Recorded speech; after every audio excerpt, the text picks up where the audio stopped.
तो दीपक झा, इसमें सवाल कहां से उठ जाता है? जबरदस्त कार्रवाई यहां पर भारत की तरफ से दी गई है, हर स्तर पर दी गई। देखिए पूजा जी, सबसे बड़ी बात यह है कि नरेंद्र मोदी जी के पिछले 10 सालों में आप जितने भी भाषण उठा के लेंगे, कहते हैं हम लव लेटर नहीं, ओबामा ओबामा। आपको सुना दूं मैं कहीं तो देश की जनता को एक भाषण सुनाना चाहता हूं कि किस तरीके से इन्होंने कहा था कि ओबामा ओबामा, देश का मजाक उड़ाया था। पाकिस्तान को उसी की भाषा में जवाब देना चाहिए कि लव लेटर लिखना बंद करना चाहिए। तो क्या है, तो नरेंद्र मोदी जी और इनके प्रवक्ता कह रहे हैं कि हम युद्ध नहीं चाहते भैया। तो पहले आप प्रेस कॉन्फ्रेंस करते थे जब 26/11 होता है, 56 इंची का सीना लेके आते थे और बेशर्मी के साथ कहते थे कि युद्ध करो, और आज कहते हैं हम युद्ध नहीं चाहते। ये दोहरा चरित्र क्या है? देखिए, मैं आज बड़ी संयम भाषा का इस्तेमाल करना चाहता हूं। देश पूरा एक साथ खड़ा था, सरकार के साथ सर्वदलीय बैठक बुलाई गई, लोगों ने कहा कि हम सरकार के साथ हैं, सेना के साथ हैं।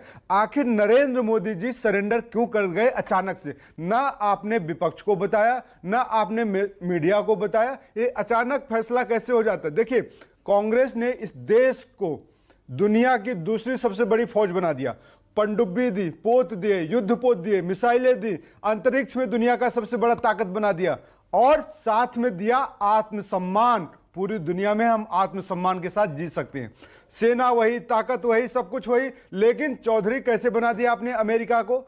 सब कुछ वही रहते हुए अमेरिका चौधरी कैसे बन जाता है? डोनाल्ड ट्रंप कह रहे हैं कि भाई हमें गर्व है। किस पे गर्व है? ये तो मैंने कहीं ट्वीट देखा नहीं है। तो बात यह है कि आज नरेंद्र मोदी जी को मैं एक और वाकया याद दिलाना चाहता हूं। अटल बिहारी वाजपेयी 1999 में जब कारगिल हो रहा था, तो अमेरिका से बिल क्लिंटन का फोन आता है कि भाई पाकिस्तान कह रहा है कि ये धमकी दे रहा है, हम परमाणु बम हथियार भारत पे चला देंगे। तो अटल बिहारी वाजपेयी जी ने कहा था, उनको रोकिए मत, हम आधा भारत तबाह करने के लिए तैयार हैं, लेकिन पाकिस्तान कल का उगता हुआ सूरज नहीं देखेगा। ये थे अटल बिहारी वाजपेयी। इंदिरा गांधी जी से मत सीखिए। इंदिरा गांधी जी, आपकी वैचारिक मतभेद हो सकते हैं, इंदिरा गांधी जी जैसे आप बन भी नहीं सकते, लेकिन कम से कम अटल बिहारी वाजपेयी के दिखाए हुए रास्तों पे तो चल लेते श्रीमान।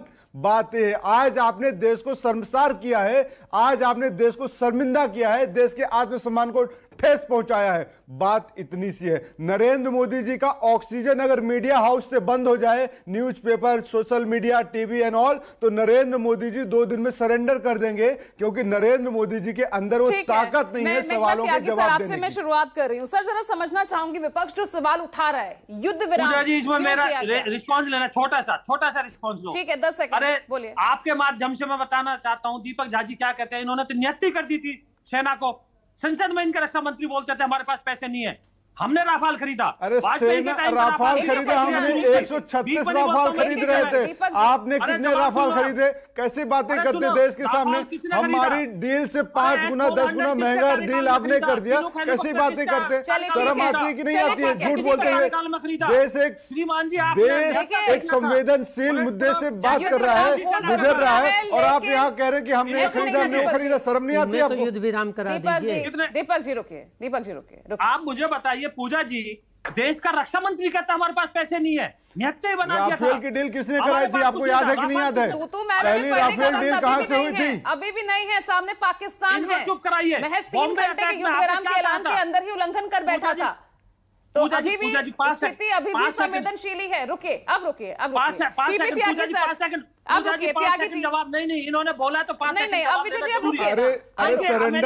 सरेंडर पार्टी के प्रवक्ता, प्रधानमंत्री के लिए एक मिनट पूजा जी, इस सरेंडर पार्टी के प्रवक्ता जो बता रहे हैं ना, इनसे पूछ लीजिए राफेल डील जो कांग्रेस ने किया था, 128 राफेल डील हमने किया था, और 128 राफेल डील को इन्होंने कैंसिल करके सिर्फ 36 राफेल कैसे खरीदते हैं? ये बताइए। सेना को कमजोर करने का काम भाजपा करती है, और इसीलिए अगर 136 राफेल खरीदे होते आज, तो सरेंडर करने की नौबत नहीं आती, अमेरिका को चाचा चौधरी बनाने की नौबत नहीं आती। रिक्वेस्ट है आपसे। और दूसरी बात पूजा जी 10 सेकंड नहीं, देखिए मुझे ऑडियो डाउन करना पड़ेगा, भाजपा वाले रोज सुनाना चाह रही हूँ, प्लीज अब प्लीज शांत हो जाइए। विजय जी आप भी